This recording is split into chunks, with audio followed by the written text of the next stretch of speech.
Hey everybody, this is Rydo and we are back to another recording of Hearthstone. Today is Wednesday, April 18th. If you didn't get your taxes filed in the United States, the website was down, so you get one extra day. So get it in, filed electronically or post-dated, I suppose today, still might be alright. In the end, I suppose getting it done as quickly as possible is the best move. You can also file for extensions, I guess, if you really wanted to make some mistakes. So what do we have here? Play 30 warlock cards and play 6 weapons. And we've got a tavern brawl too, so let's start with that. Let's see what this is. I've got a issue with my ear going on right now, so a lot of pain in my right ear, and it's not helpful to wear headphones like I'm wearing right now. So I'm gonna try and have a shorter experience.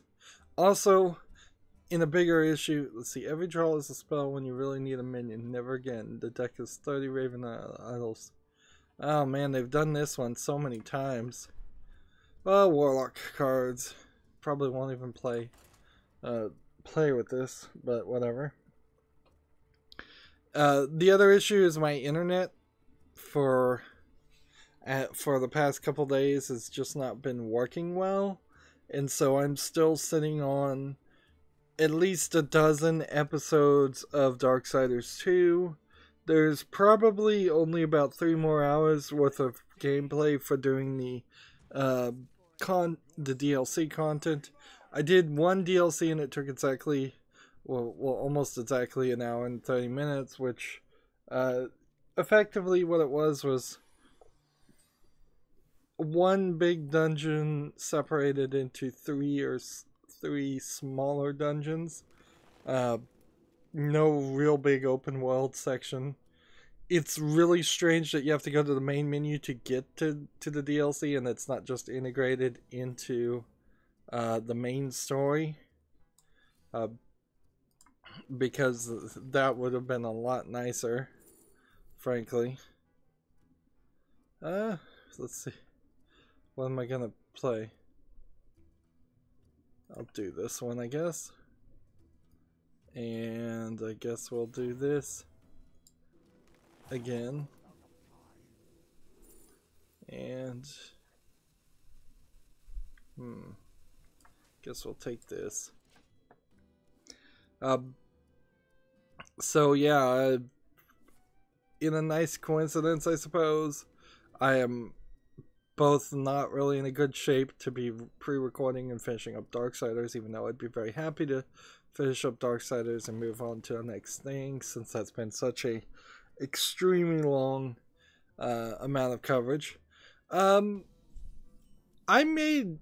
pretty sure I made this argument, and it was kind of interesting to have Jeff Gersman on Giant Bomb make the exact same argument that the new God of War game feels a lot like Darksiders 2 or Darksiders 1, or the Darksiders 2 that he wished had come out, even though Jeff Gersman says that he learned to appreciate Darksiders 2 in his own way. Honestly, I don't appreciate it as much, I think, as he was implying. So if you're listening to the Momcast, you'll hear him talk about that. Although they don't talk about much else, really. They're really down to 1, maybe 2 games a week that they're talking about on the Bombcast, which is crazy. They really need to amp up their production and coverage. There are crazy games out there. There's plenty of Steam games that they could take a look at, and they're just not doing it. Let's see, maybe we can get a spell that would do something. Sure. Do I need to deal 4 damage? I'll take this. And Let's see. Discover another spell. I guess if I get spells, there's a if there's a good chance that it will be a warlock card, which works well for me.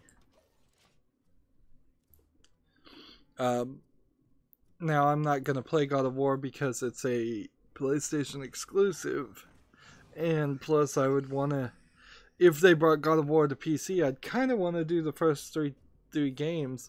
Although, to be fair, this latest God of War probably is the exact right position to start over. I kind of disagree though with the changes. It sounds like they added making it more loot based and RPG based, and more of an open world game.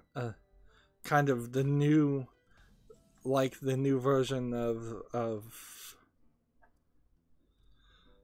what did I try to say? The newest Assassin's Creed Origins, also did the similar thing. It's built around very much. Let's see.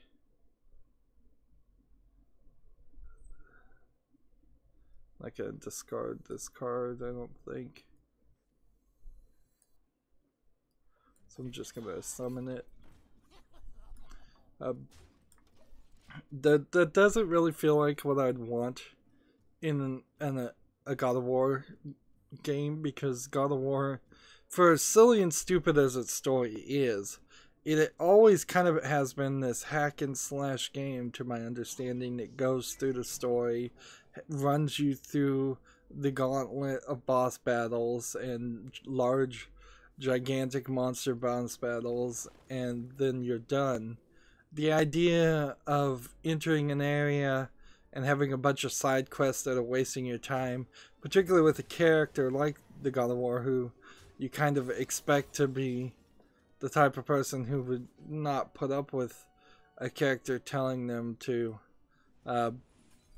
go fetch a certain number of kills, or a certain number of pelts of animals or something. All of that seems like antithetical. And same was true in Darksiders 2, is you're playing as the literal horseman of death, and yet throughout the entire 30 hours of gameplay, you've got people sending you off to kill and hunt specific creatures, which isn't too bad, but it doesn't really make sense either.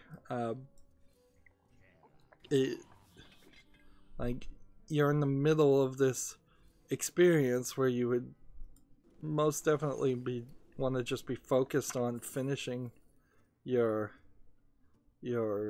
job. And that doesn't seem to be like, that doesn't seem like he cares about anything in Darksiders 2 at all. He'll just do whatever anybody tells him to do. Like, he doesn't even care about the loot, unlike like Borderlands as a series, where those characters are obsessed with the guns. They love the guns.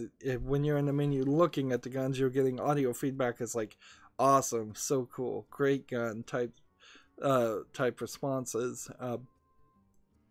That is their whole economy. Whereas Death in Darksiders 2 doesn't care if he gets a new scythe.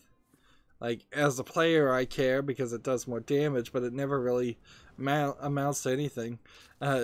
That became painfully obvious when I did the DLC, and I went from the easiest mode, which at times was not easy, all the way to the hardest mode, the definitive mode, and it was still pretty easy. So, like, nothing really changes. The system is so built around balancing.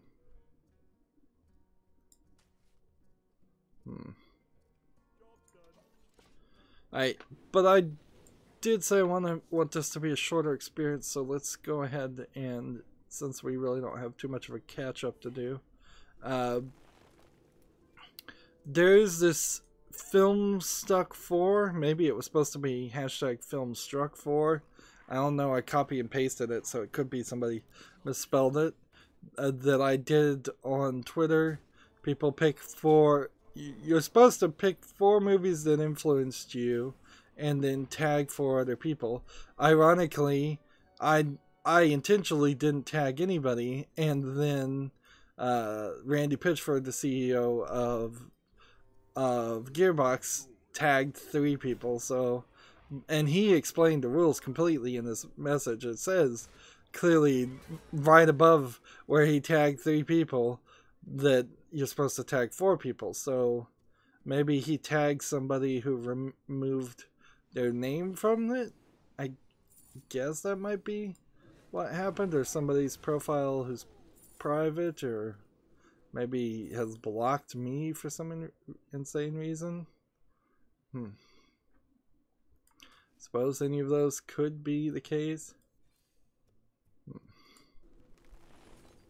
But I didn't tag anybody, and so I did that just for fun. Picked 4 movies that influenced me, and I'll just really quickly cover them since this is not a movie channel at all, and I don't think I would want to ever run a movie criticism channel, because frankly it would just take me too long. 3 or 4 months between certain movies, seeing anything worth mentioning. It's really a job as much as playing video games are a job. The big difference is you're gonna have to do something rather special to make up for all the garbage movies that you're watching, or all the times you don't want to watch movies. So I put them out of order. But chronologically, the first movie, all these movies pushed me out of my mental comfort zone and expanded my horizons, basically. So the first movie is Indiana Jones and the Temple of Doom. That was a movie that comes with quite the story, in which I saw it in a bowling alley as my parents were in a bowling league event type thing, which is not something that happens too often these days. And I was either in kindergarten or first grade at the time. So you're talking 5, 6, maybe 7 years old, maybe 8 at the latest. So an 8-year-old should not be watching Indiana Jones and the Temple of Doom. The Temple of Doom, I believe, was the movie that Steven Spielberg petitioned the ratings board to create PG-13 for. So it didn't get an R rating, but that might have been either the Ark of the Covenant movie, Indiana Jones, or The Last Crusade too. And Temple of Doom has that very iconic scene of eating insects and monkey brains. There's also scenes of child slavery and abuse, scenes of extreme poverty, scenes of poisoning at the beginning and threatening the main female lead, scenes of a child dangerously driving. Like, you could just go on and on about why Temple of Doom is not appropriate for an 8-year-old to watch. But I was just, the child care services that really didn't know what they were doing decided to put it on, and had kids with me who were possibly, there was a few older, but there was most certainly a lot younger too, all watching this. And so yeah, seeing that insect scene in particular, not the insect scene of the centipedes crawling on the hand, but the bug eating scene in particular, definitely traumatized me and scarred me for life, and pushed me out of my comfort zone.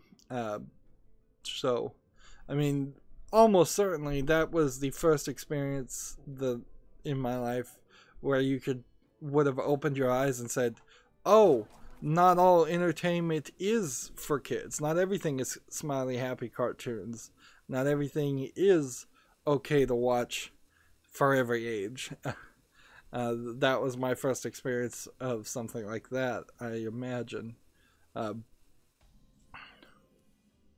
Of course, moving on, the next movie I would say that was hugely influential is gotta be Iria the animation. That's IRIA, and that was one of the very early animations that came on TV, or maybe I saw it via renting a VHS, and it was almost certainly the first anime I ever watched, and it is a sci-fi fighting action anime with a little bit of horrific themes, and certainly that put me opened my eyes to, oh, there can be an even higher level of extremity as far as what can be done in movies. Up until that point, there was certainly a limit in my mind as far as what even was possible in movies. You would see fighting, you would see punching, you'd see gunshots, but you wouldn't see the things that could only be drawn because that was just not something there. And if you're talking like a westernized cartoon, that you're not seeing anything really extreme. Iria, the animation, I believe if you had the uncensored version, it has like a shower scene in it of the main female character, although I suspect that I had the censored version, particularly if I was watching it on Sci-Fi Channel.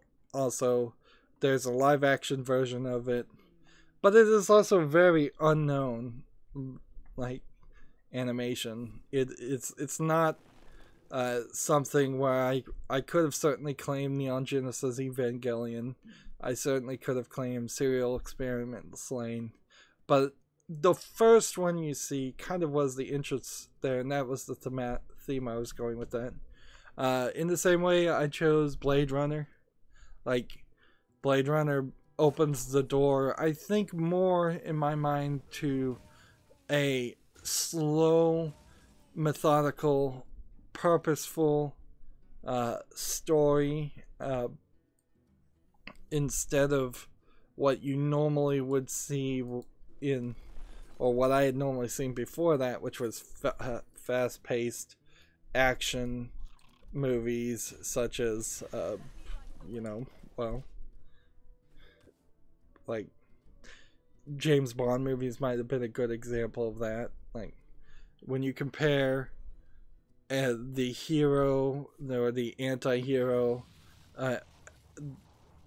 and the detective of Blade Runner versus like James Bond kind of just runs from place to place, and he has other people do his investigations for him, and all he does is run and shoot and sometimes womanize.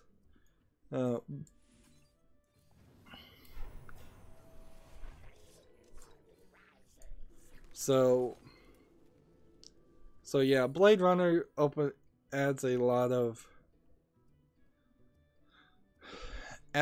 opportunity to expand into more sci-fi, expand into deeper thoughts.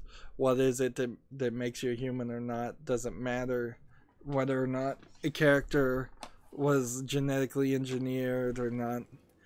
What is it to enslave your genetically engineered people and limit their lifespans? A lot of themes, I'm sure, in Blade Runner, when I first watched it, I didn't even understand. And then the fourth movie, what was the fourth movie? Yeah, I said Iria, Temple of Doom, Blade Runner. And then the Rocky Horror Picture Show.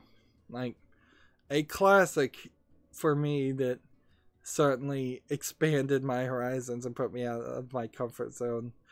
Being a musical, being uh, intentionally macabre and dark, being intentionally uh, sexually aggressive and deviant from the norm. I mean, that's all that the Rocky Horror Picture Show is. So that's my film hashtag film stuck for film struck for. I kind of feel like I'm slowly making a little bit more content that's exclusive to Twitter, so people probably should follow me on Twitter. Uh, I looked at my personal Facebook, uh, like number of personal friends I have, and that has dwindled down once again. So it's like 5 people. The only reason I ever had Facebook was in the first place is because somebody who's not on Facebook anymore encouraged me to be on it, and I'm like, oh, fine, whatever, I'll do it. And now I'm just keeping it as this kind of, oh, what would you call it? It's just like a digital journal. It's just a place where I dump things, mostly stolen meme images and news articles. Very little original content. So yeah, you could still follow my main YouTube channel on Facebook and get the same things I tweet. But I also retweeted the National Video Game Museum's has a rare Game Boy, since Lemon Lover was talking about that. So he'll want to check that out on my Facebook. But yeah, if I had more time, had somebody I would hire as just a media accounts manager, there would probably be a bigger push to have more interaction on non-YouTube fronts, but I don't know. I'm really not aiming to make content that is unique and would be appropriate in to use on Twitter. The main thing is Twitter is being sued by Twitch TV to stop it from ever streaming video. So as soon as it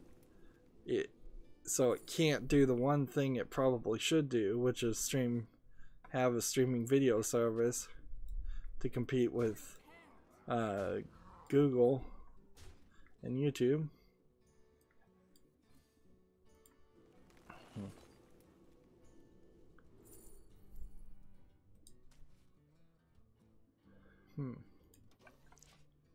Anyways, let's start covering the news. That was a lot of setup. Monster Hunter World's next update introduces the Elder Dragon Kelve Teroth for anybody playing Monster Hunter. I wouldn't be surprised if not that many people are playing Monster Hunter, though. Like, it came like a flash in the pan, and I'm sure the people who were importing Monster Hunter before are still playing it and enjoying it. But the people I suspect that were just a little bit interested in seeing what Monster Hunter was probably have moved on since then to something else. We've got a game called Planium, Planum, and it looks awful. It looks like a student project. Came out the 18th. 15% off for 84 cents.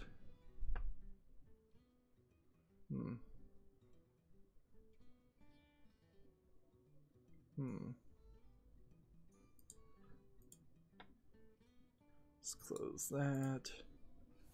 The developer of Vampire and Life is Strange is reportedly working on multiple new games, according to PC Gamer. A new report says they've got 1 unannounced games in the oven and 2 more in the works.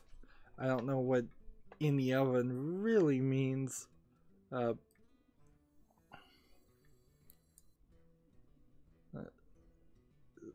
Yeah.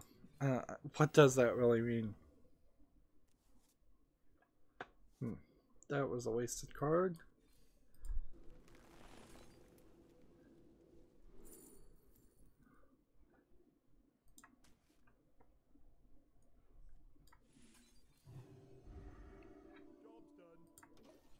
There's also a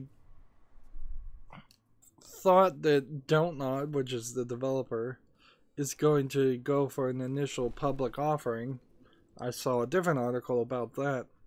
It seems wrong, certainly, for them to try and speed up and jump ahead. They're overgrowing, growing too fast, too quickly, which is the problem that every single failed video game developer has always had, is growing too fast, too quickly. Let's see. Let's take this, do this. Let's see, do this. Kill this guy. Gain a spell. Take this. Take that. Gain a spell.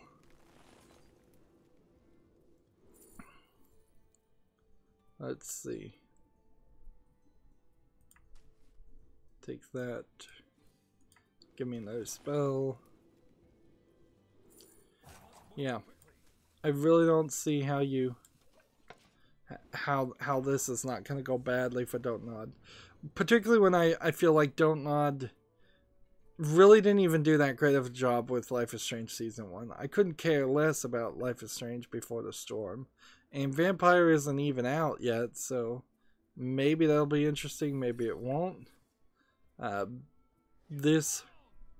They were working with Square Enix as the publisher. I wonder if Square Enix as the publisher has given Dontnod some of this false hope information that people have done before, where they say, oh yeah, we're going to totally fund your next game. You should hire a bunch of people and really grow. And then as soon as they do that, you come back to them and they say, no, actually, we've decided to go in a different direction. And now your business is out of business because you can't afford to keep these employees. Or you've bought all of this equipment that you can't afford the lease on. Let's see. This and this and this. Give me a spell.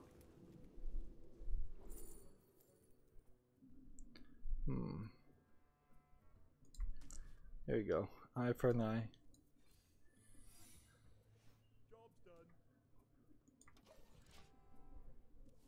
Alright, moving on. Good Old Games is getting user profiles very soon, according to PC Gamer. They've added a new trio of privacy options to prepare for their arrival. So, I have really no interest in Good Old Games right now. I mean, I'm already too invested in Steam. Like, I suppose if I was starting my YouTube channel right now and I didn't have any games whatsoever for PC, maybe I'd think about getting Good Old Games, but I still probably wouldn't choose it because they just won't have as good of a selection as Steam does. PC Gamer has an article, Hearthstone got its fatigue mechanic thanks to Jeff Kaplan. After seeing a dumbstruck Kaplan, Team 5 knew they had to come up with something. Well, I feel like the fatigue mechanic is probably due for a change, but it'd be really hard to do that. Alright.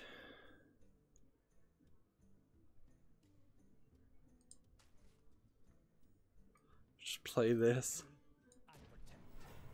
And then let's go and do this. And then the turn.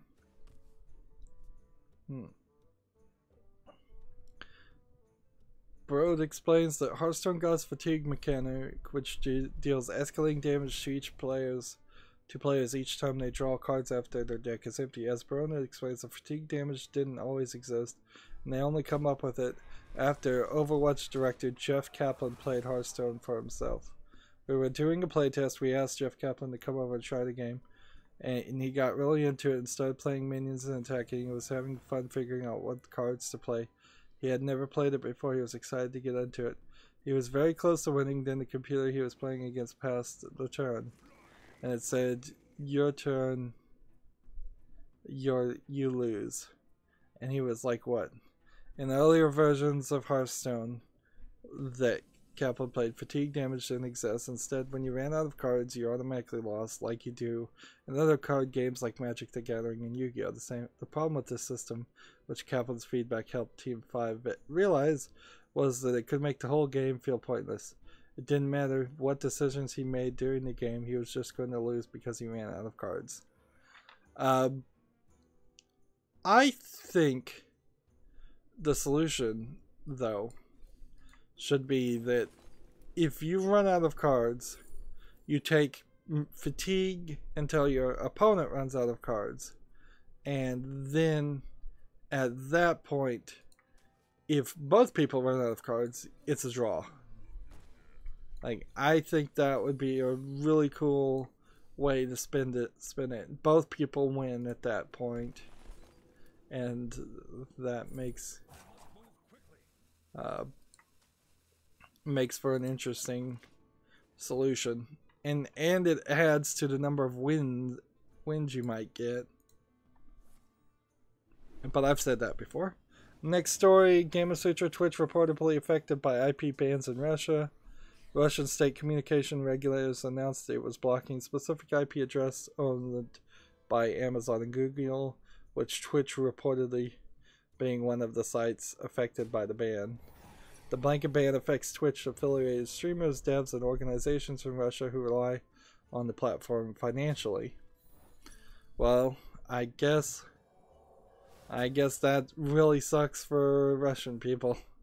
I'm not sure how big streamers in Russia are, though.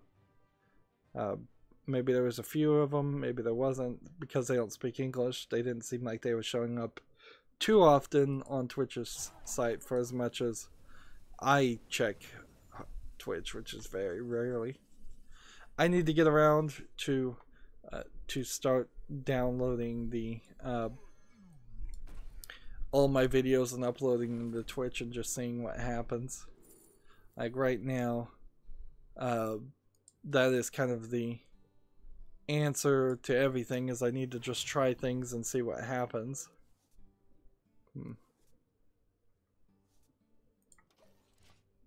Yeah, here's the Gamasutra article talking about Don't Nod headed toward an IPO. Let's see. They've registered with the French regulator Auditory des Marchés Financiers, or the AMF, and have taken the first steps to going public on the Euronext Growth Stock Exchange. Yeah, and that is growing way too fast. Let's see, we have a game called Raptinment. Came out the 18th. What is this? It looks like it's a pretty ugly atmosphere, like visually. I just need one to hit the face. That's all I needed to do, is have one hit the face, and it didn't do it. Let's see.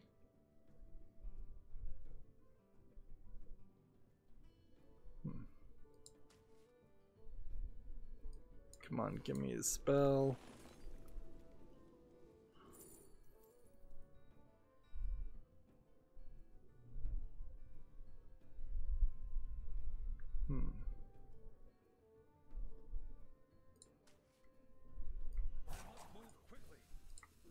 Come on, give me a spell.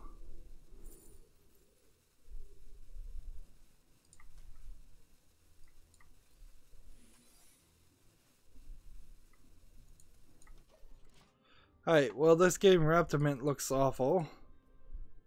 It looks kind of like an early GTA 1 type clone. It says it's an early access RPG Uh, let's see. Oh, it's Raptainment is how it's supposed to be pronounced. It's an extensive simulation around the music business. Manage your own rapper, develop a character, and play in detail to the next big hit. Release successful albums and play sold-out tours. And I'm sure the person who made this game really knows what they're doing. It's $13. Nobody's gonna buy it because it looks ugly. Like, sure, I suppose if you were going to make this type of story and a big AAA company did that, they might be able to tell an interesting story. You probably could even get a real rapper to be the face for the game. But this is a developer who is also the publisher who's put nothing else on Steam. Like, way too ambitious. At the very least, it looks like its original art assets, just poorly designed, too cluttered, not well drawn, not an interesting color palette. I could go on. Let's see.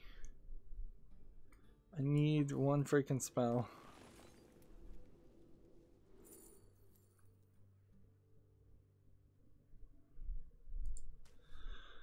Give me one freaking spell that will do damage directly.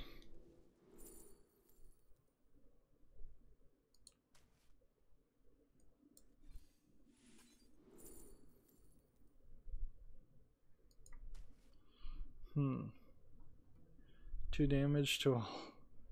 Well, I guess this will work.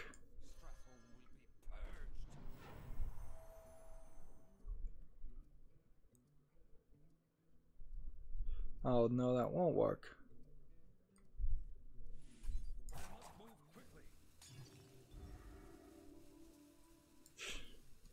Well, I've just lost.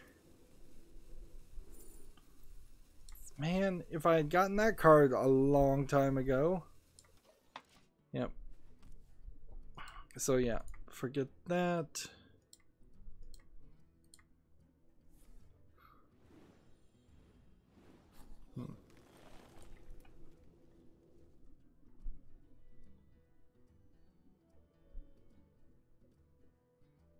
Randy Pitchford's Filmstruck 4 were The Big Lebowski, Kiki's Delivery Service, Monty Python's Search for the Holy Grail, and the claymation Attack of the Titans movie, I believe. Is that what that one is? The classic claymation movie, which is an eclectic mix. Like, I could certainly see the Big Lebowski attitude in him, and the Monty Python attitude here.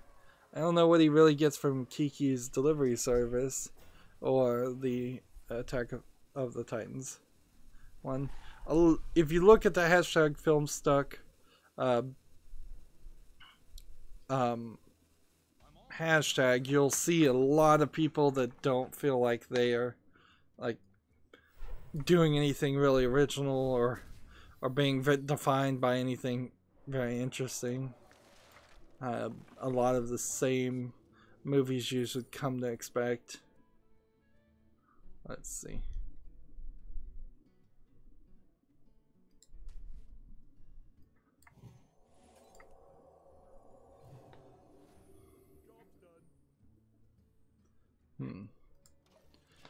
Gamma Sutra has an article reversing the sunk cost fallacy. Devs recount what shouldn't have been cut. I think probably developers are not. I mean, there's kind of a split there, because there's the developer part of a developer team that is the management, who is looking at the budget, looking at the time, and making those decisions. Project managers, project leads. Those are all still developers.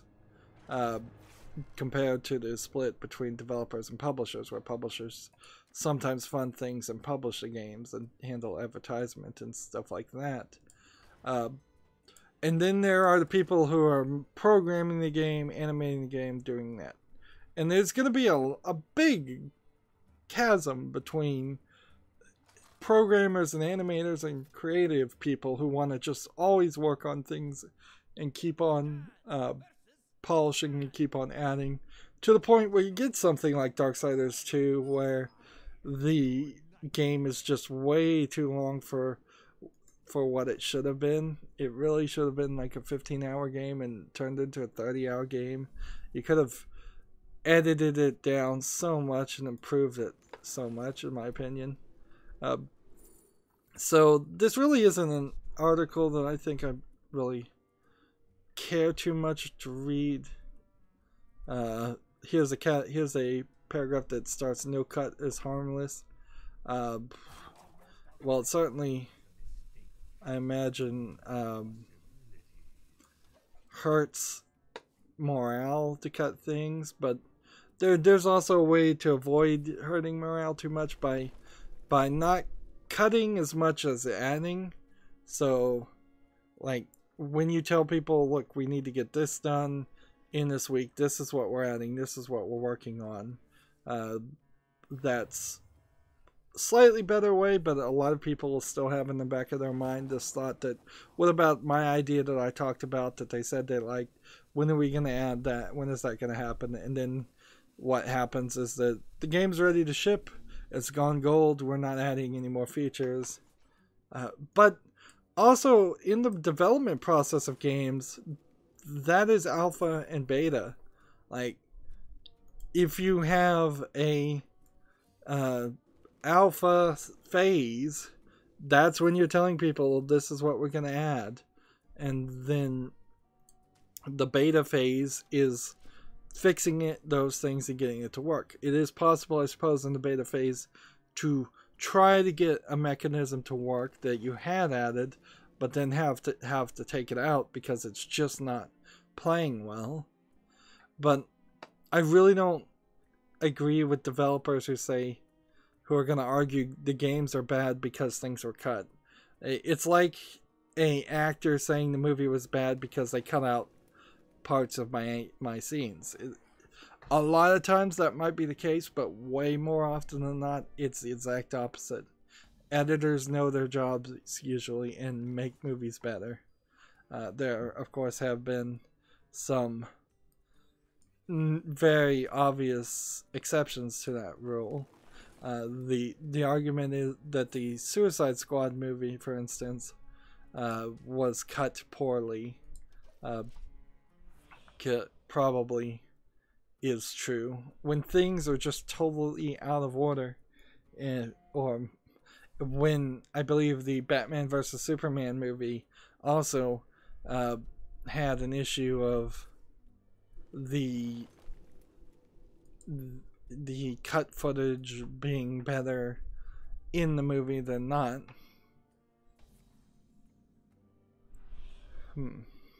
He played Cursed. I played Cursed. We'll just curse each other.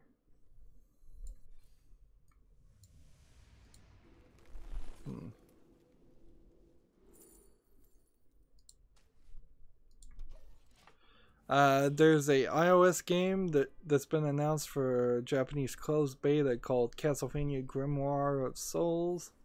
It looks like it's a side-scrolling iOS version of a Castlevania game, which I don't know if I really want Castlevania to go that route, but I guess that's kind of how it's gonna be.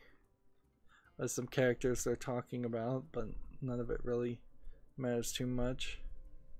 This is Konami that's doing this, and to quote Jim Sterling, Konami is Konami and Konami is the worst. So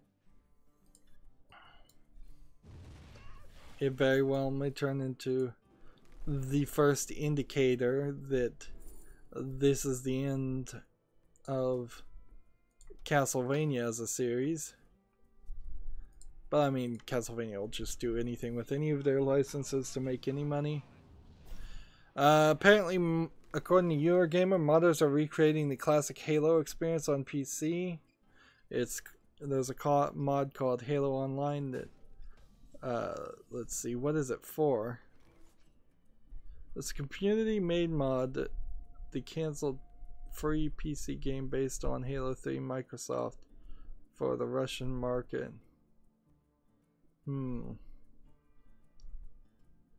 So it's a mod, but it's kind of like a mod by itself, so it's not modding something else. It's just a mod of a canceled game, which is an interesting way to go about calling something a mod.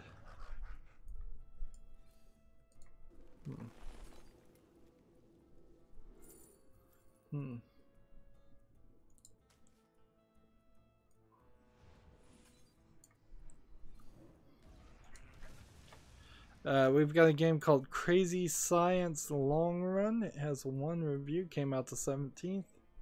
What is this? This looks animated in some way. It's not just totally dismissible. Is this an endless runner? It says action casual indie 2D sci-fi science as far as the tags. Was the description. No time to explain. Grab your gun and run. Play as a mad genius assistant and learn from bitter experience how hard it is to be a sidekick of main characters in books, movies, and shows of such genre. So this is almost certainly like a Rick and Morty like spoof of some kind of game.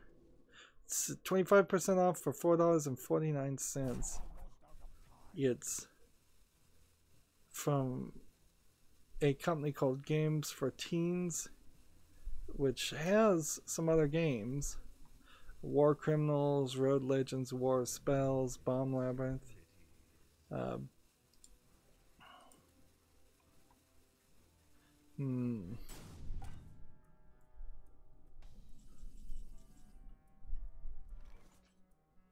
The one review is not recommended. Beat it in 17 minutes. Things that never change in the game: the backgrounds, the music, the enemies, the gameplay, the cynicism.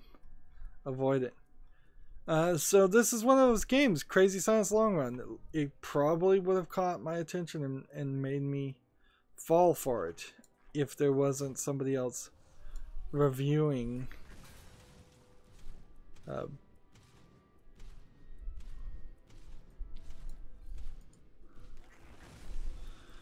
Let's see.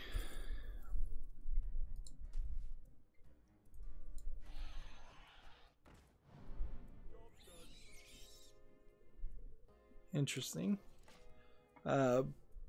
Moving on.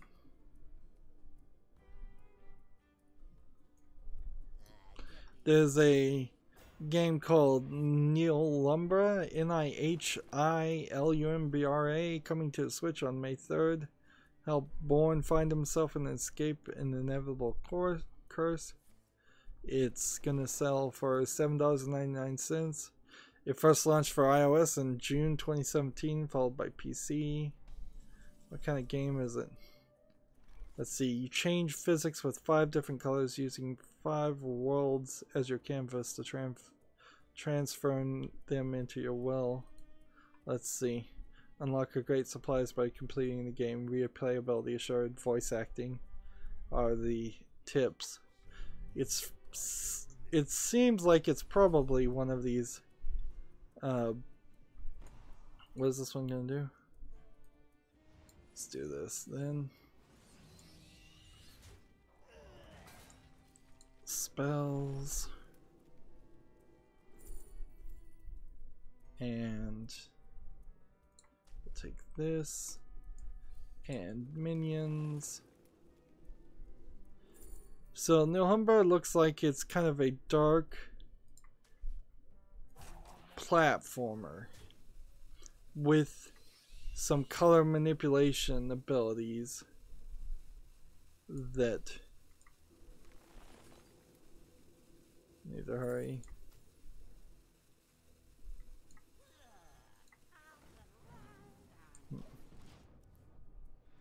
Man, I could have probably played that too. doesn't look like there's too much to it, but I do want to search it on Steam and see. This is a Gematsu article, so it doesn't have a link directly to PC. Let's see. Let's search it. It's mostly positive. 72% of 11 users since it came out September 25th, 2013, according to Steam. It's rated very positive overall, 89% of 1,832. So people aren't really playing it on Steam today. That is definitely recognizable.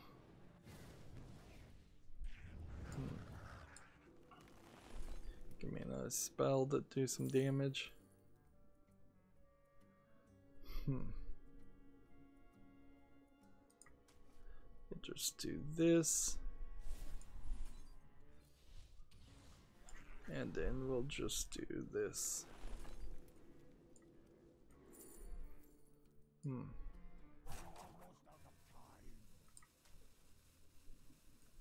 Attack and attack. And in the turn. Alright, moving on. There's a game called Dark Ghost RPG. We don't have to look at it at all because we know it's an asset flip because it's from a developer who is known for only putting asset flip meme games and flooding the internet, flooding Steam. Why this guy has not been caught, I don't know. Let's see. We've got November 2017. He's been doing this. July 2017, August 2017, September 2017. Like there's been several months. Several months. And Steam has not done anything with them.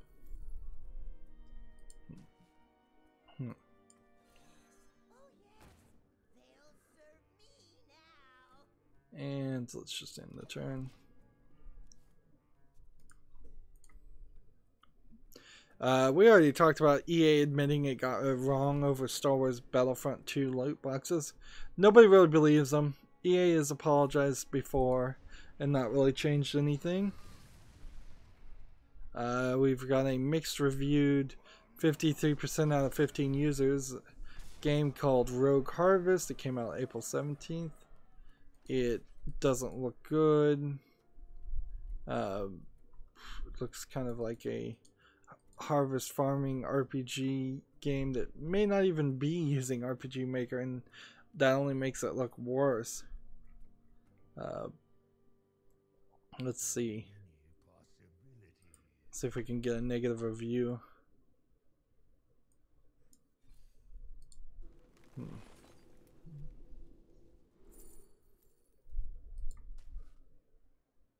See if I played this and this, that would be cool. But since that's not gonna work, I'm gonna do this. Oh, I can do that instead. This. This guy's complaining because I'm not playing. Take the cheapest guy, I suppose. Let's see. Here's a not recommended. The developer left this game. I paid for it because it was an interesting path, but they moved on.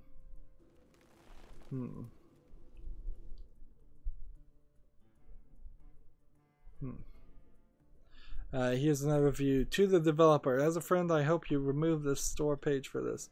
Your dev career will be hard to return to if there's any history of an abandoned products. Even one. You don't need it to completely remove it. Just ask Valve to hide your store page and prevent new purchases.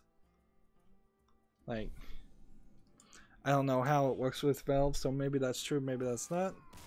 Gematsu has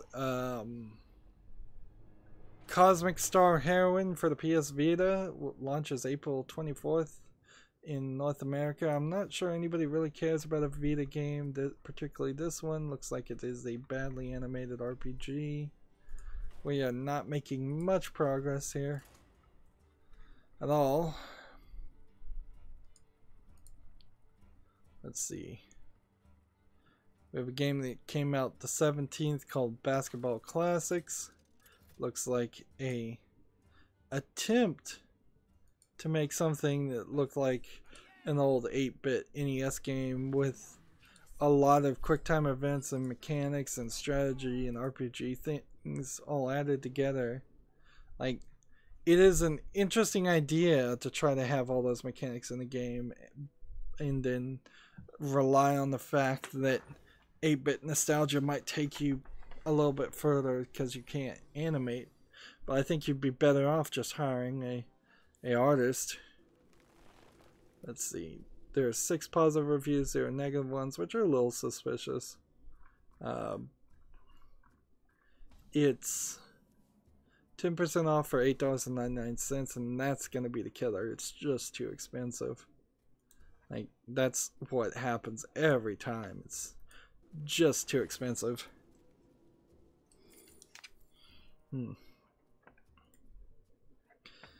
So we have a poster here retweeted by somebody saying that Dwayne Johnson's Rampage is the best video game movie ever. Quote Forbes. I don't know if that was said in joke or if this is an honest assessment. Like, it certainly could be the case, I guess. Like, in the world where nearly every video game movie has been a huge failure, Rampage might be the most successful on several metrics, so to call it best on one of those metrics would make a little bit of sense.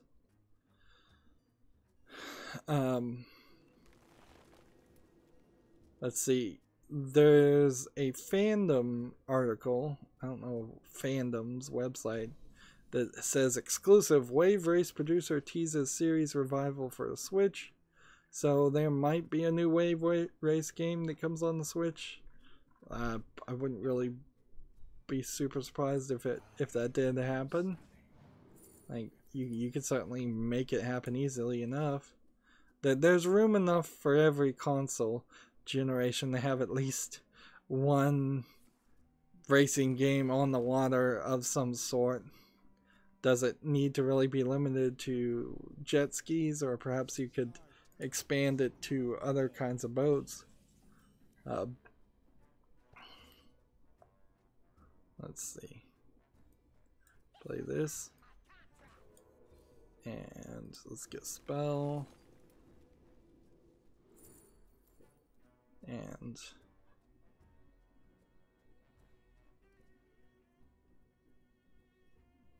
let's take that.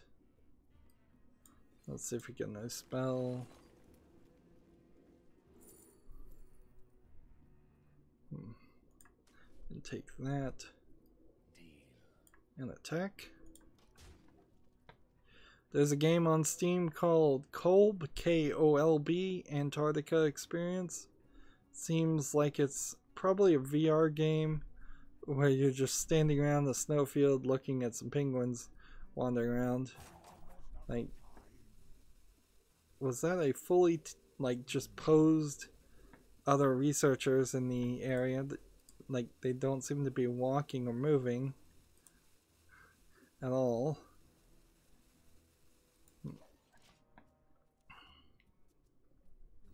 Let's see.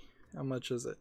Cryo's virtual reality. It's free, so I guess you can't complain about the price. It's allegedly rated E for everyone. I imagine it's gonna be pretty boring. It says using VR to deliver experimental learning. The main objective is to further facilitate the Department of Education curriculum learning through emerging technologies that students are excited to use. So yeah, strap on your $600 VR machine to your kids so they can look at some penguins. I think this may be the first time I've ever attacked with a Witchwood Imp.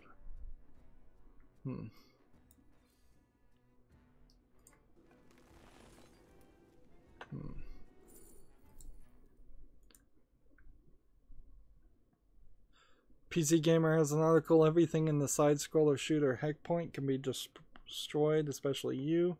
It looks a lot like a Terraria ripoff, this game. And this is a PC Gamer article, so it's probably just a hype train advertisement for this game instead of an actual news reporting. I'm scrolling through it here, trying to see if there's... It recently launched on Steam for $10. It's rated 100% by 12 users. It came out April 9th. So... But... yeah, it does seem like it has the Terraria style of area destruction with just a slightly different setup of what you're doing with it. You're shooting people, it seems, or shooting the area. Kind of maybe a little bit like Nidhogg. So there's really nothing there that even interests me.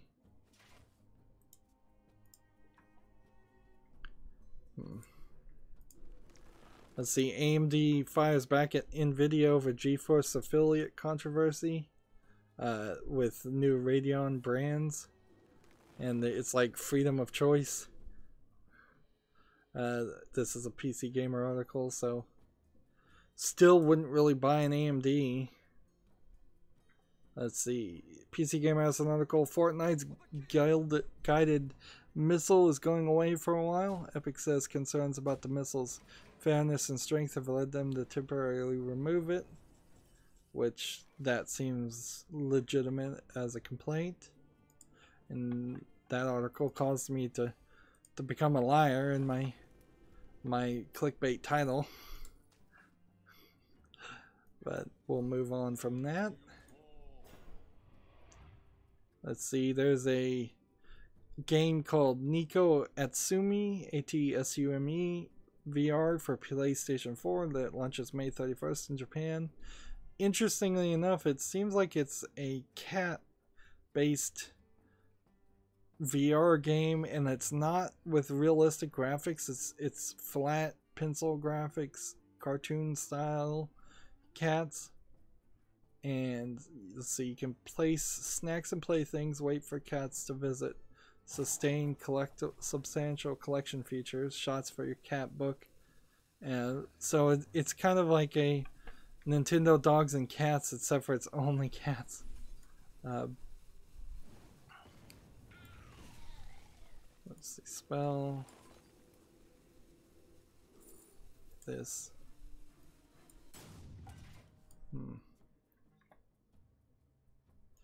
I kind of would like to see more experiments on non-realistic graphics in VR. PC Gamer has Mansions of Madness is getting a proper video game adaptation. The Lovecraftian dungeon crawler board game is a cult favorite. I do believe I've heard of this game, this board game. So there is some appeal versus playing just a random board game on Steam. Like, that doesn't make a lot of sense to me, but this might work. Let's see. They're saying the new Mansions of Madness seems to be a single player controlling several characters.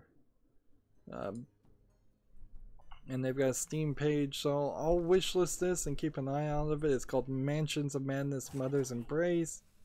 It looks decently animated. It's a 3D environment where you're walking characters around. You have apparently some ways to switch between characters pretty instantly. So looks like you might have some inventory items and maybe 3 or 4 different actions you can do. It's supposed to be available Q1 2019, so I really don't have to think about it for a couple of years, which that's ridiculous. Certainly. Give me a spell.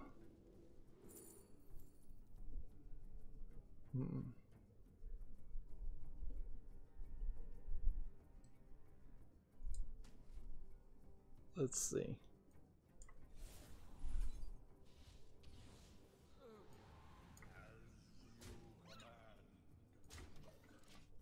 There's a game called 7 Days Anata to Sugosu Nanokakan. It's coming to the PS Vita on July 5th in Japan. Looks like it might be a visual novel game where you're playing as a priestess hunting ghosts, or maybe falling in love with the ghosts. It's not coming to PC, and I just have this one screenshot, so Gamatsu is really not giving me a lot to work with. PC Gamer has a article, here's why I started collecting old PC games in big cardboard boxes, and they have a picture of the Blade Runner game, which I don't believe you can get anywhere. Tomb Raider original and Grand Theft Auto original. I certainly remember getting a few games in those giant boxes that games used to come in. Now they don't come in any boxes at all, or if they do come in a box, it's an extremely small one. Like, all I want here is just one victory. We're gonna go into like a silent post show, I think, today.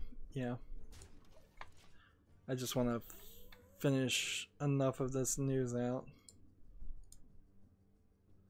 There's a game called Class of Heroes, not Clash, Anniversary Edition. It's been announced for the Switch in Japan on April 26th. It again looks like it might be an RPG, JRPG game. Let's see. It says win 10 races, 2 genders, 3 alignments, 15 mages. There are over 500 character possibles. Over 75 maps packed with puzzles, traps, treasures for over 80 hours of dungeon crawling. So it's a dungeon crawler. Yeah, most dungeon crawlers don't hit a level of quality that they ever come to the West. Here's a game called Havoc in Heaven. Is this in English to start off with? Yes, English and simplified Chinese.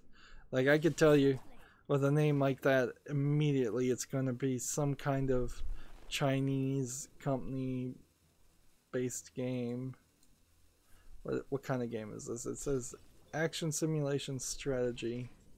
Then Havoc in Heaven is a defense strategy game with the theme of the novel Journey to the West. Isn't it always? And the diverse characters in the classic Journey to the West to show you the offbeat style game. Expecting the most. It's a VR game too for $3.99, and frankly I wouldn't trust it. I wouldn't trust it to play. Let's see.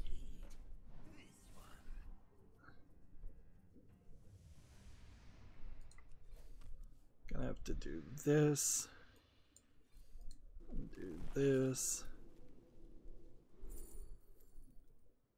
and let's take that and then end the turn. Let's see, do we need to watch this trailer? I don't think we really do. Mary Skelter 2, a game we've already talked about, kind of a dungeon RPG game. Has a 9-minute trailer, so with a name like Mary Skelter, I'd be a little bit interested to see some gameplay. It seems pretty boring looking, like most dungeon crawler games are, so let's close that. Already talked about that tab. There's a game that came out on the 17th with no reviews called Baptized Billy. It's from a developer who's made nothing else. It's 20% off for 79 cents. And the reason why nobody's bought it is because it is a very, very far zoomed out, ugly color palette game. It's probably trying to do something like The Binding of Isaac, but it's just total garbage. It says it's an arcade style shoot 'em up that'll leave your butt busted and your mind disgusted. Like, yeah, garbage game. Like, and see, I don't know if that really falls into the fake game category or if that just falls into the poor quality game category and does it really matter. Let's see, stealth until the next turn. Let's go Wind Fury and then stealth till next turn. Alright, now give me a minion.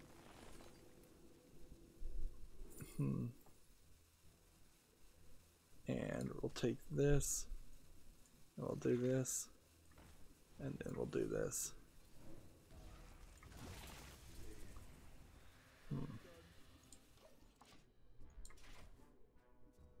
There's a game called Project Aura, A-U-R-A. It's a micromanagement game where you lead a colony.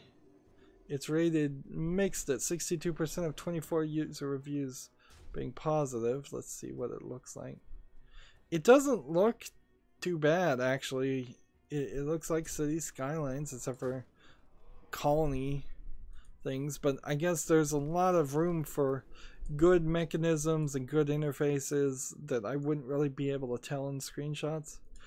Frankly, I didn't like the interfaces in City Skylines. It's $19.99. Let's see what the negative reviews have to say for it. And like, why do the fans who bought the game play it? Let's see. First, not recommended review. I played this game for half an hour and spent over 45 minutes trying to stop the constant barrage of pop-up errors. The suggested fixes have not worked. It has a lot of promise, but it does not fit the purpose right now. I've requested a refund and it's going back on my wish list for 6 months or so. Give me a spell so I can kill this guy and silence him.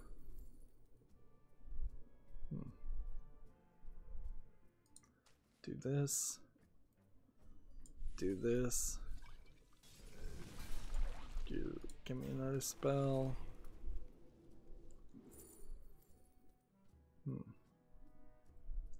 There we go. This.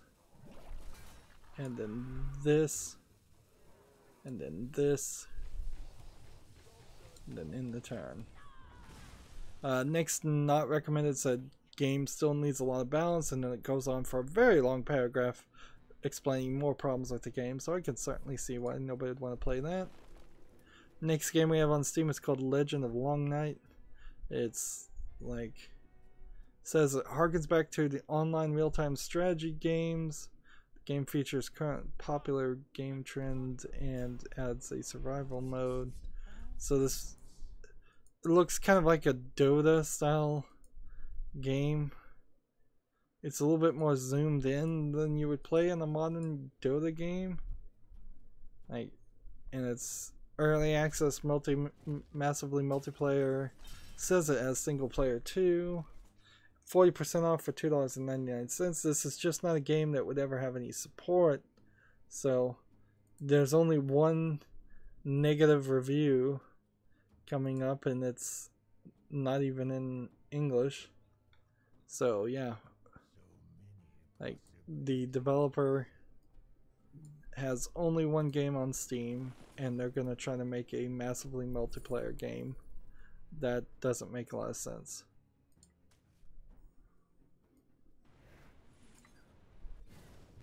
I should have attacked this one. That would have made a lot more sense.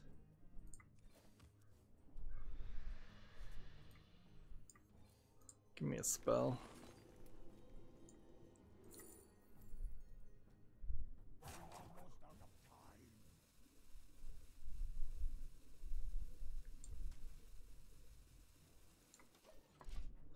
Let's see, the 1920s mech RTS Iron Harvest has reached its Kickstarter goal, according to Rock Paper Shotgun. Let's see. I want to watch this video and see if a 1920s mech game is anything that would interest me. No, it probably doesn't. It's looks like a top-down real-time strategy, and I only really have enough energy in my life probably to play Command and Conquer if I was going to do something like that, not a new game. So, and getting its Kickstarter goal does not mean it's a success by any means. Oh, we've got some people in the chat. Lemon Lover came on. He put out a lemon. My friend wants to play you on Hearthstone. His Battle.net username is Inkja number whatever. Have him send me a friend request. I really am not gonna bother to type in other people's friend codes. Like the information is down below in the description in 2 different places, so he can send me a Battle.net one if he wants to. But I am trying to kind of rush into a post show, so I'm not even really going to be talking. So take that for whatever that means too.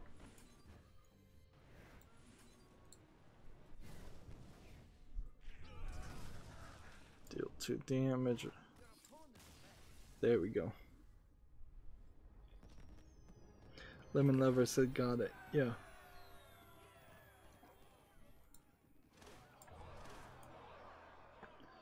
Let's see. Your Gamer has an article. There's a NBA Playgrounds sequel coming later this year. Let's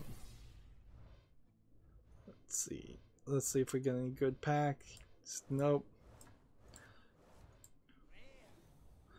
Could still use a decent amount of epics and legendaries for my regular classic cards.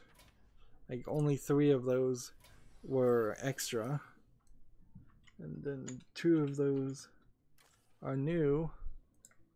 So getting a second one of those, getting a second one of those, that'll certainly help.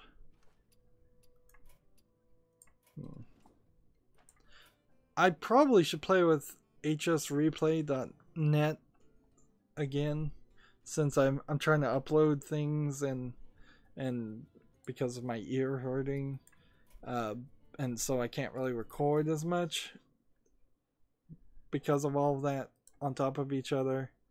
Like messing with decks and doing some deck rebuilds just by myself isn't a terrible idea, so I have to reload Blizzard because the Battle.net app was not, it was crashing before, and I don't know why. It doesn't seem like it's working right now too well. Yes, so Your Gamer has a story. There's an NBA Playground sequel coming, which I'm cool with that. Like, arcade style basketball would be the style of basketball I'd want to play. There's really not too much to say here other than Susan Wojcicki put out a blog post and didn't bother to email it to YouTubers talking about their updated priorities. This is probably the first major statement she's made since the YouTube shooting. Number 1 on the topics is transparency and communication. Number 2 is supporting your success, whatever that means. And number 3 is giving people more ways to engage. And then number 4 is tightening and enforcing our policies. And number 5 is learning and education. And depending on your bias, you could probably read her blog one way or the other. I take it one way, that this is probably going to be a example of them using the YouTube shooting as just a excuse to screw over more YouTube channels more than anything else. Let's see, the Hearthstone app crashed, so we might have to just end it here today. I mean, if I can't get back into the Blizzard app. Let's see. There's a game on Gematsu called First Job Survival Horror, coming to PS4, Xbox One, and Switch. And it has a Steam page, so that is interesting. Like a survival horror game called Yuppie Psycho, and you're in kind of this horrific environment, kind of like a Silent Hill with 8-bit graphics in your workplace. Well, that seems crazy enough to catch my attention, certainly. Darkest Dungeon is 66% off on Steam. Remember, there's some DLC that you'll end up having to buy if you like the game. So, if you were going to buy the entire Ancestral Edition bundle, that's 59% off for $20.30. Let's see. A game called Solar Wind that came out April 12th is out. It looks like a school project, so we'll close that. And it does seem like I'm gonna maybe not even be able to play Hearthstone for the rest of the day. Like Battle.net is not launching. And because it's not launching, let's see. We'll turn off my firewall. Just do something really crazy and try and launch it again and see if it works. And it did. So this has something to do with the firewall. Apparently the Battle.net updater app has been blocked.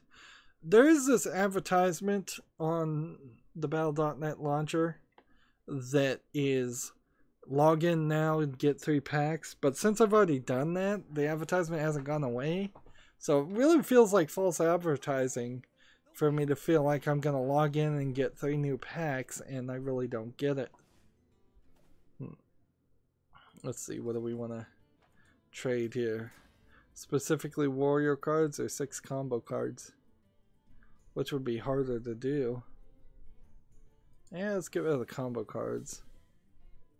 And see, we're back to playing now 30 warlock class cards or warrior cards. Oh, I probably should have gotten rid of win 2 games with warrior. That would have been a lot smarter. Warrior play. I have another game on Steam called Star Swapper. Came out April 17th. It kind of as a concept is a little bit intriguing that you would be playing some kind of astrological game and trying to make constellations or something, but honestly it looks like it's just a not detangler game, and the way it looks in the main menu is not really what the main game looks like. So yeah, it's not a not detangler as much as it is just a puzzle game where you get a constellation and you're trying to move and slide tiles around.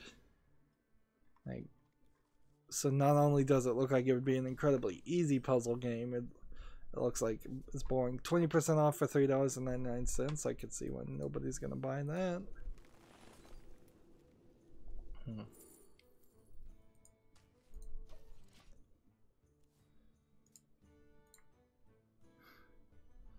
Let's see.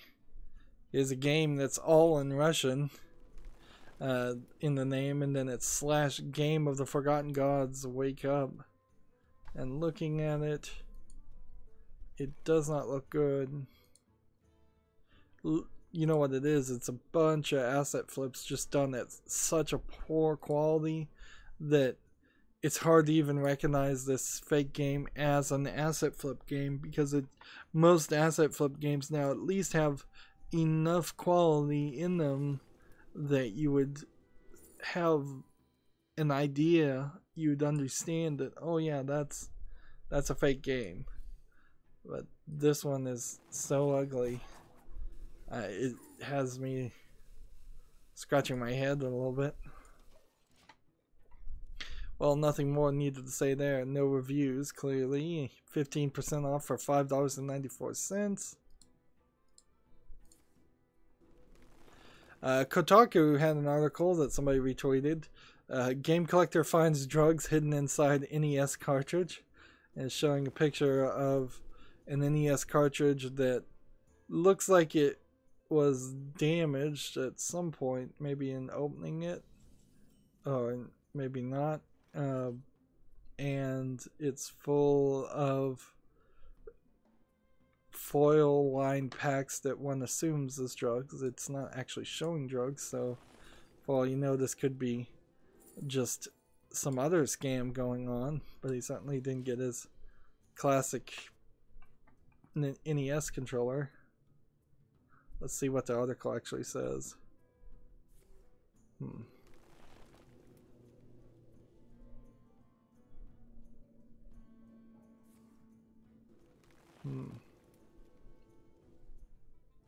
Four shiny plastic bags.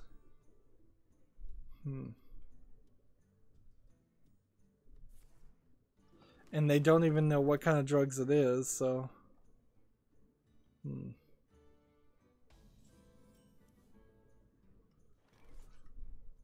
So apparently it was a copy of Golf. So somebody is buying copies of NES Golf and stuffing them with drugs. Interesting. And money. There is another story of money being stuffed in it.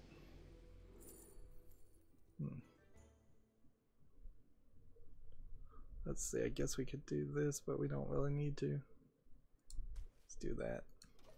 BioWare is temporarily shutting down its store at the end of April because they're parting ways with their current store partner who is selling their kitsch and stuff like that. So they're going to get a new store partner, one would assume, but there might be a bit of delay there. So if you wanted to buy any BioWare collectible garbage,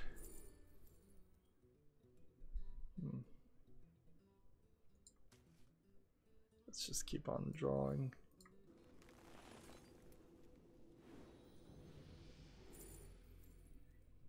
Let's see.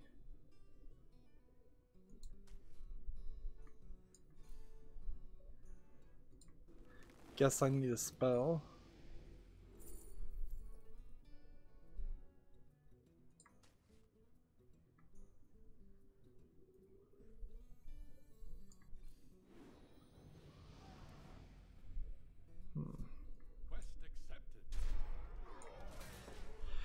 There's a game on Steam called Hex Gambit, came out the 17th.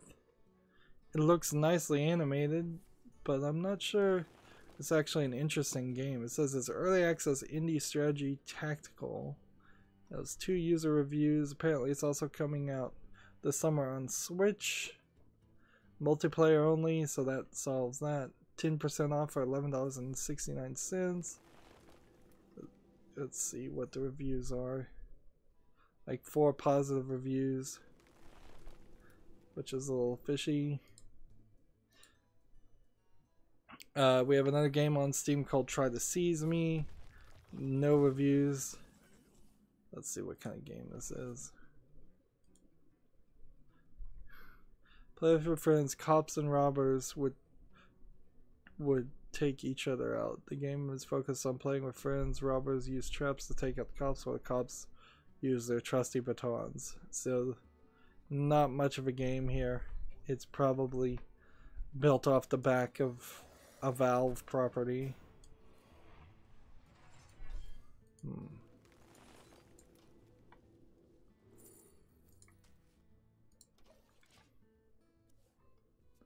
10% off for $4.49 for Try to Seize Me. No reviews. I don't see anybody buying or playing this game.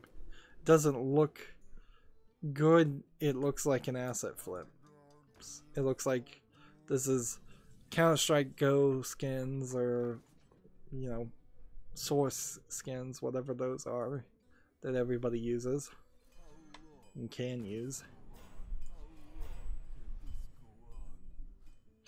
Lemon Lover, well, you're on there. Did you hear about the retweet I did on Twitter of the very rare Game Boy that is a Game Boy Light? If you want to see that, go to my Twitter, since you were talking about Game Boys and how you love them. Should be within the first 7 tweets that I've tweeted.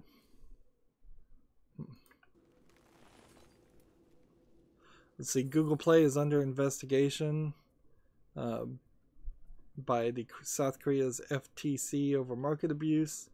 I don't think there's really too much more that needs to be said about that, honestly. Like, we'll see if they are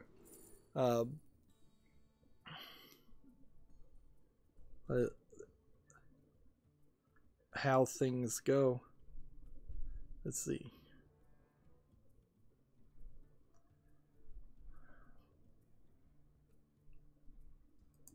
Shield slam. There you go.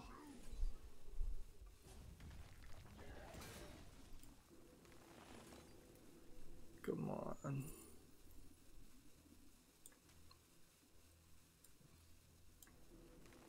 Come on. It's taking me too long to play.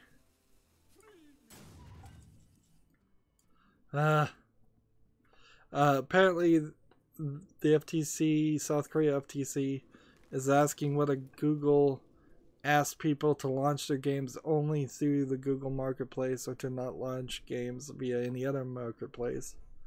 So we'll see if Google actually did that or if anybody's going to complain about it. Let's see.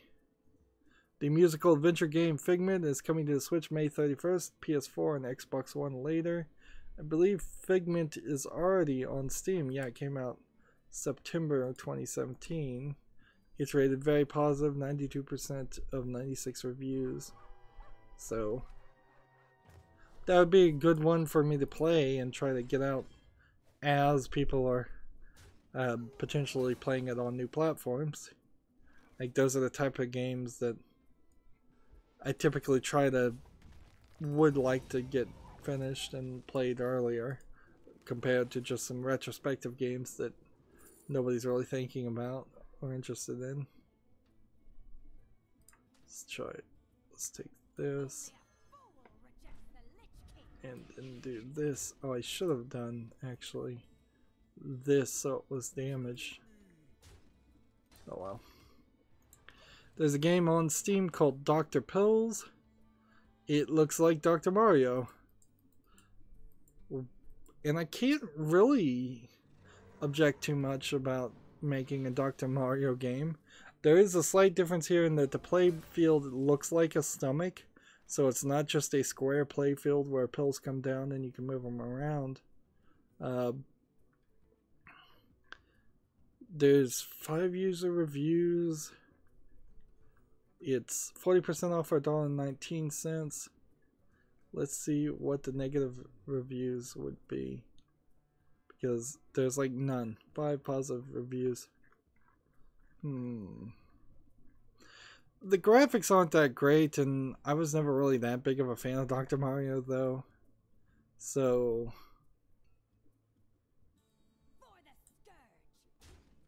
like, when I think of it that way, still 2 damage to everybody, and then do this, and then do this, and see if I win.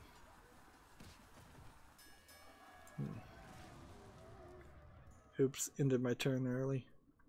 Yeah, I'd have to see Dr. Pills look a little bit better for me to want to get it. Like, playing any kind of Tetris game is going to be a little bit difficult. There's this game called Hero Academy 2 that came out on the 17th. It is the second game from this developer. No discount, $19.99. It looks like Hearthstone, except for there's some lanes and you place the enemies in lanes, but it certainly has a polished and cartoony style, a lot like Hearthstone. But can you trust a company? It's single player and multiplayer, early access. Like, can you really trust a sort of no-name company to make something as good as Hearthstone is right now? I think the answer to that is no.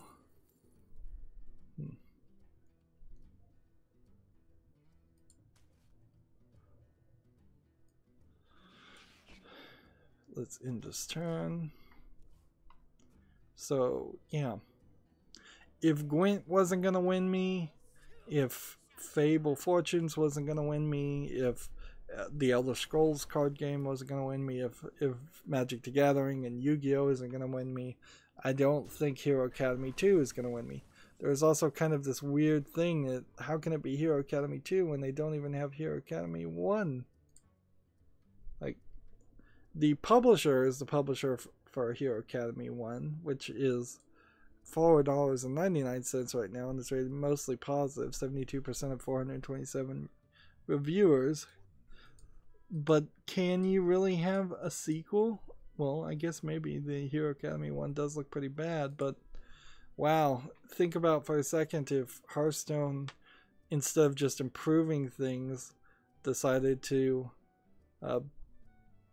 just make Hearthstone 2.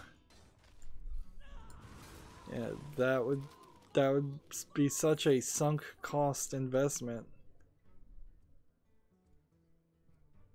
Let's see. The publisher that makes Hero Academy 1 and 2, or that publishes them, also publishes Orcs Must Die, which is an interesting overlap. GTA Online gets an Italian Job-inspired police chase mode, complete with knockoff Mini Coopers. If anybody's playing GTA Online. And here we have an adventure indie visual novel called Re-Angel, rated positive, 93 out of 16 user reviews, came out the 17th. What do we have here that would potentially interest me? Not too much. The animation style looks decent, but maybe just ever so slightly one step below your standard expected professional level. So yeah.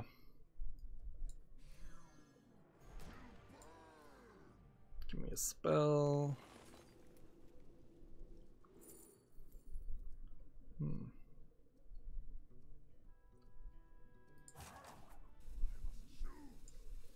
Give me another spell.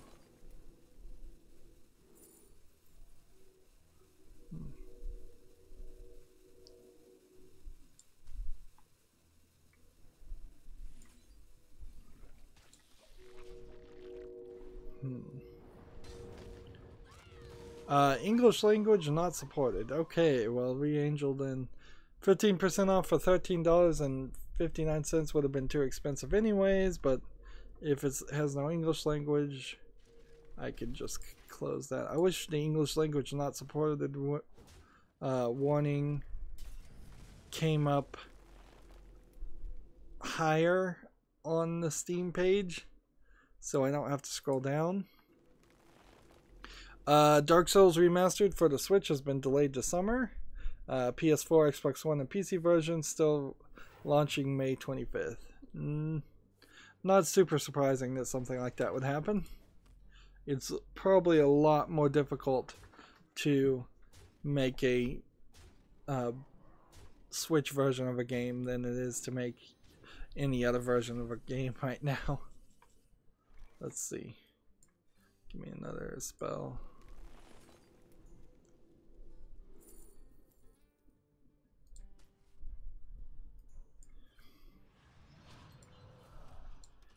There's a game called Guard of Wonderland VR by Wonder Games. Have they done anything else? No. It's $10.49. Let's see what it looks like. See, the American McGee, creator of Alice Madness Returns and Alice, the original game, wants the license to do a third game. I don't see a reason why he even needs to license the Alice series when he could probably make a similar story not based on Alice in Wonderland and just have characters that have the same attitude and feeling. He seems a little too obsessed about it, as are the fans of the Alice series. Like, I'm trying to figure out what this is. The Alice of Alice in Wonderland here does look a lot like the Alice,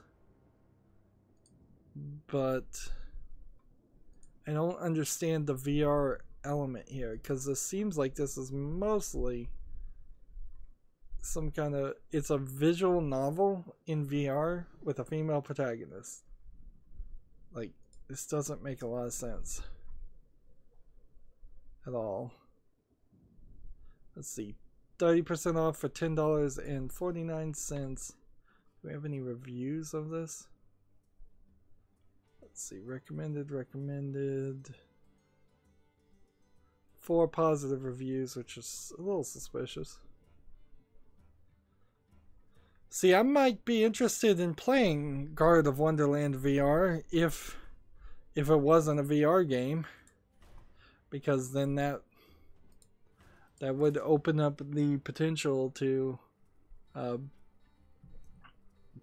learning something new about how can you play a visual novel in VR, because we've seen how the Japanese have tried to do it, and they've just turned it into very short dating relationship simulators, and that's kind of all they've done with it. And they really haven't had to have entire lines of dialogue written, and I don't believe in this case they're doing lines of dialogue either. You're still having to read off the screen. You're just wearing a headset to read it, which is crazy. Gematsu has a article, Fate Extella Link Carlemagan, CHARLEMAGNE,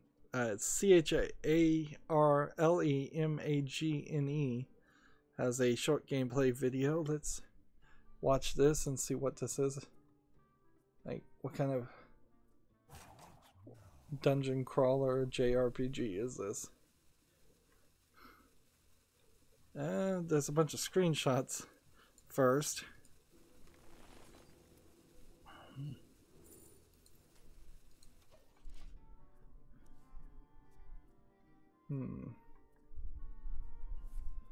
This seems like this is part of the Fate series.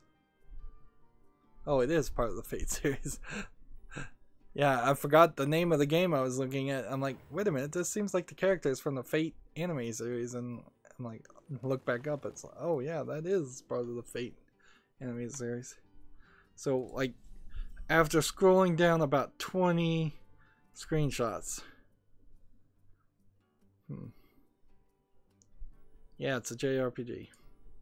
It looks flash. It's 3D, fancy, interesting. Really don't need that. And because of that, we can now go to a humble store.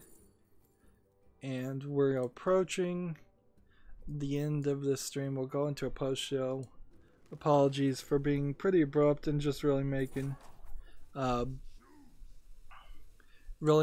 one long episode. Let's see. The Humble Strategy Bundle has got 5 days left. The Humble Software Bundle has 6 days left.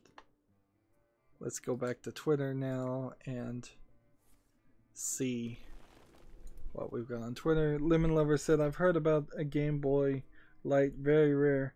I'm gonna go check that out. Yep, I figured you'd be interested in it, Lemon Lover. Let's see. They got a new game advertised by Steam, and there definitely seems to be some special reasons why Steam will advertise a game versus like it kind of not getting advertised by anybody at all, or just what's on Steam advertising it on their Twitter stream. Let's take that. Let's see. There's a PC Gamer has an article, Muffled Warfare is a multiplayer first-person shooter where everyone is blind. It seems more like an echolocation type game.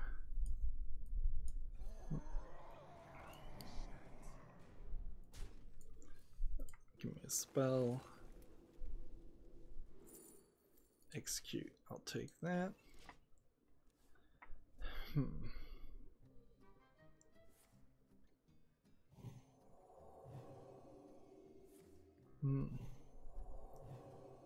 Yeah, they've updated their same article on PC Gamer. Russian streamers claim Twitch is now being blocked.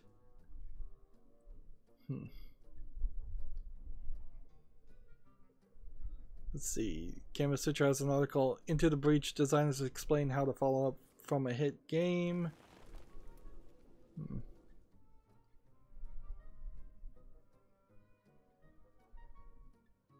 Apparently there's a game called Harm Other that takes the binary moral decisions that rule your gaming life to some very silly places. From Rock, Paper, Shotgun.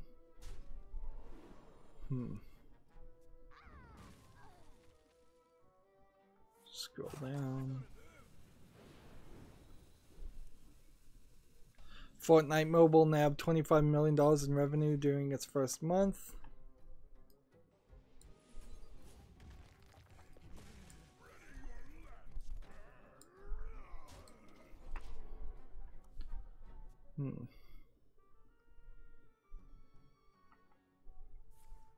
Let's see.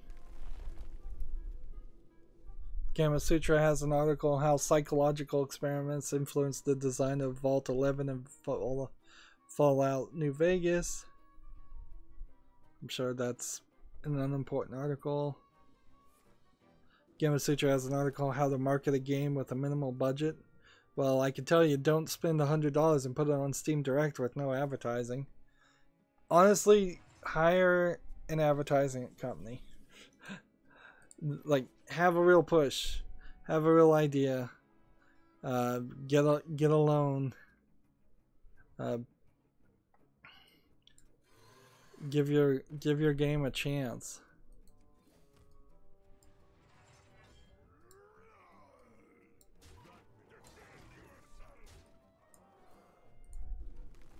Give me a spell. And give me another spell, I guess. Probably should take a minion. Yeah, that would have been smarter. Gamasutra has an article, a slightly different way to think about games and art. That'll be interesting to read, so I'll open that. I'll just read that on my own though. It's probably not that interesting. There's an awful looking game called Tactical Chronicle that came out on Steam. I'm not even gonna bother to click on it. Like, it's an RPG Maker type game.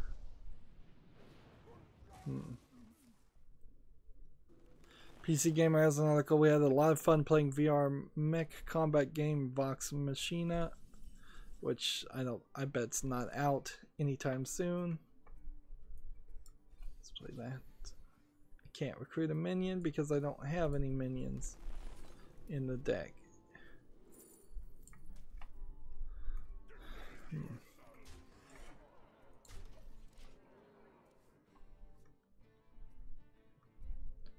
see. PC Gamer has an article. Radical Heights first patch adds bike tricks and much needed quick melee option. See, that's it as far as new news. 2 hours ago, Resident Evil 5 number 10 aired on my channel. Let's see what else aired specifically on my channel. And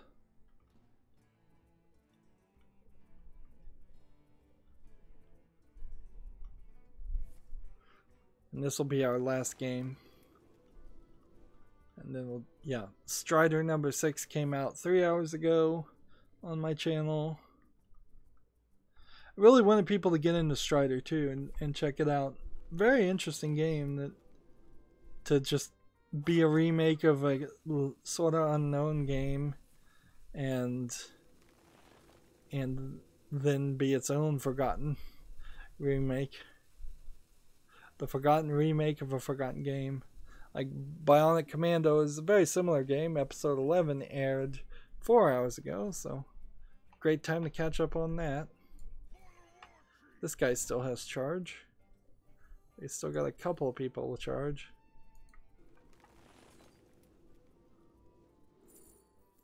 Let's see.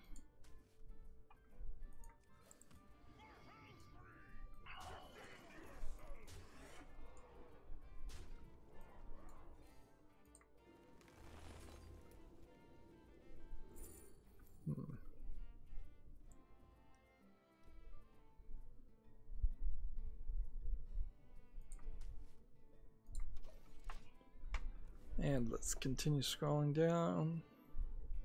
Scroll, scroll, scroll. The Asus GTX 1080 Strix is just $580 right now, according to PC Gamer. Like, that's a good deal. That's just slightly above what? Vintage Beef is a YouTuber who seems to have the ear of Team YouTube. They actually respond to him, which may mean something, it may not. It seems like Team YouTube will mostly respond to complaints no matter what, even to the people that they really, really don't want to respond to.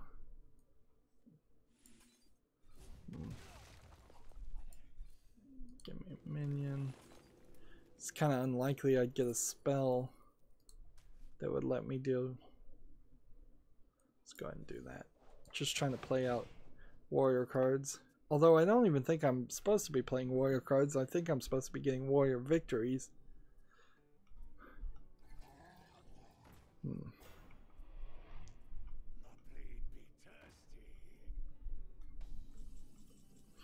And see, this whole stream I've had my headphones not on my right ear because it was hurting.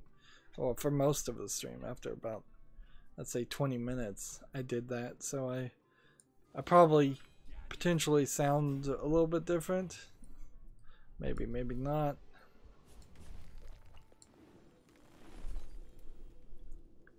Give me something. Take this.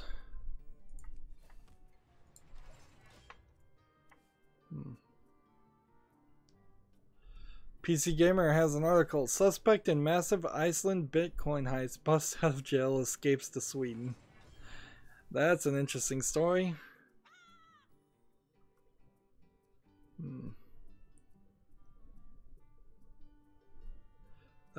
PC Gamer has an article. This portable graphics box promises full discrete GPU performance for laptops. Don't believe that for a second. You can get Peggle for free on Origin right now if you ever wanted to play Peggle. I covered it. It's a decent enough game to play once through. Probably not something you'd want to play a ton of times through.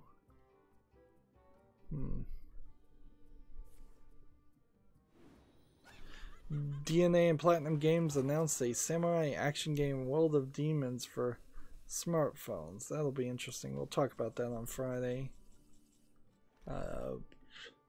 Ubisoft Montreal has a lead system designer job.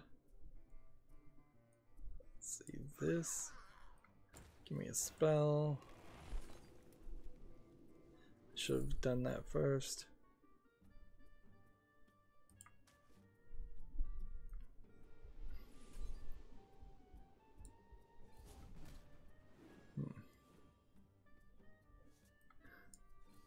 I'm gonna lose. Yet again.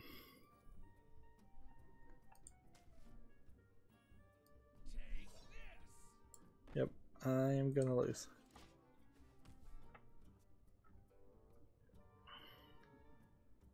Let's see, City Bus Simulator 2018. We'll look at that Friday.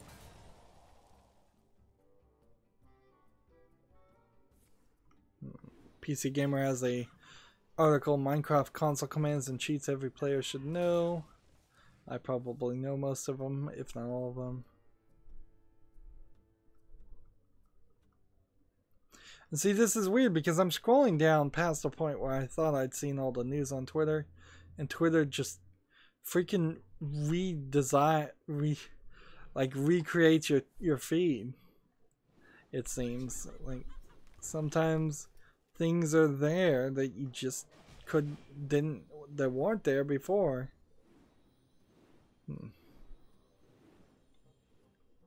And that's not great.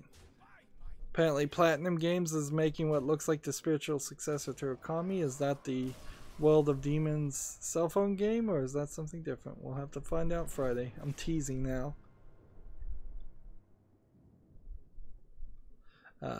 New troll game, fake game called Russian Eye Horror, AYE Horror. And let's see.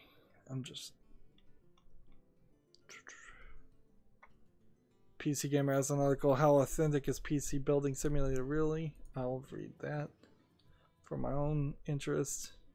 Probably not very authentic. It's another game for Friday. And all of this stuff was just not here. It totally was not here when I started streaming 2 hours ago. Salt and Sanctuary is 60% off. This would be a great time for somebody to gift me Salt and Sanctuary. That is a 2D Dark Souls-esque game that I'd like to play. 60% off. I'm going to really press people to try and get them to gift more games to me when the next Steam sale happens. Let's see. I'm mostly just opening games we'll talk about on Friday.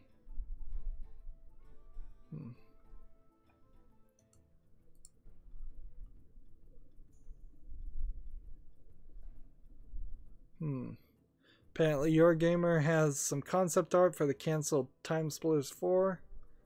If you want to search that.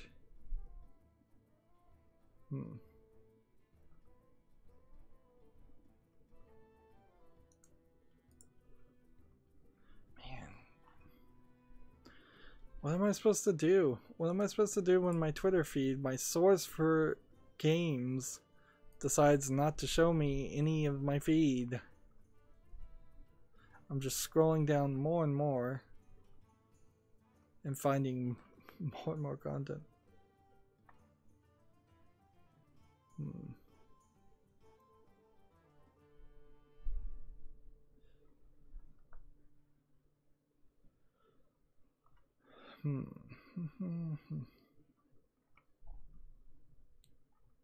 Scroll, scroll, scroll, scroll, scroll. What did we not? We didn't even get to the Americas account. I still need to play, like, get 2 victories and play a bunch of Warlock cards and get the Tavern Brawl done. There's gonna be so much work to do. It'll probably be late into the night, which is fine.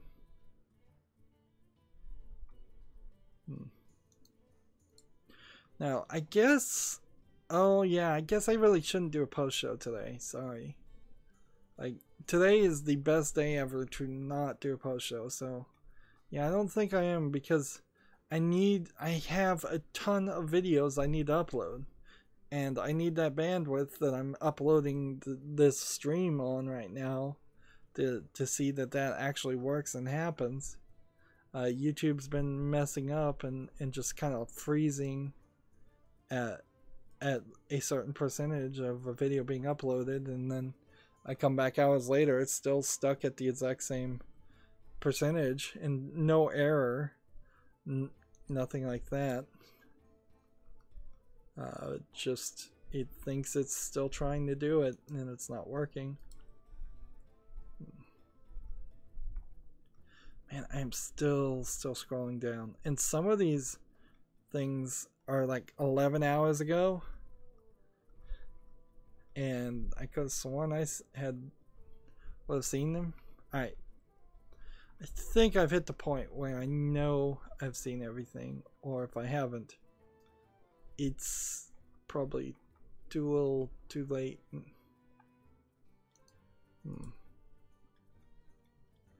And I just looked at my Twitter feed settings, and it's supposed to be chronological.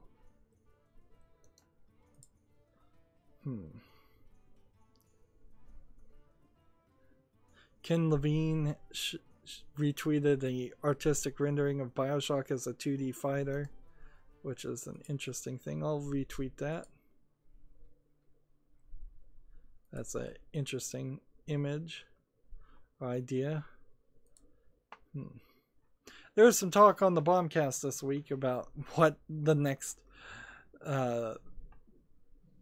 Bioshock game could possibly be and how well that could really work.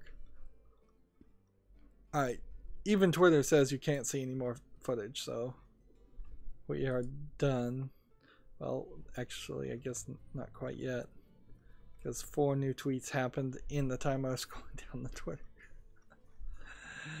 And that's with a very curated Twitter feed. Okay, we've been going for an hour and 17 minutes. No post show, apologies, but we'll just I need that bandwidth. I need to upload footage, and I'm gonna just play off screen to get all the daily quests done.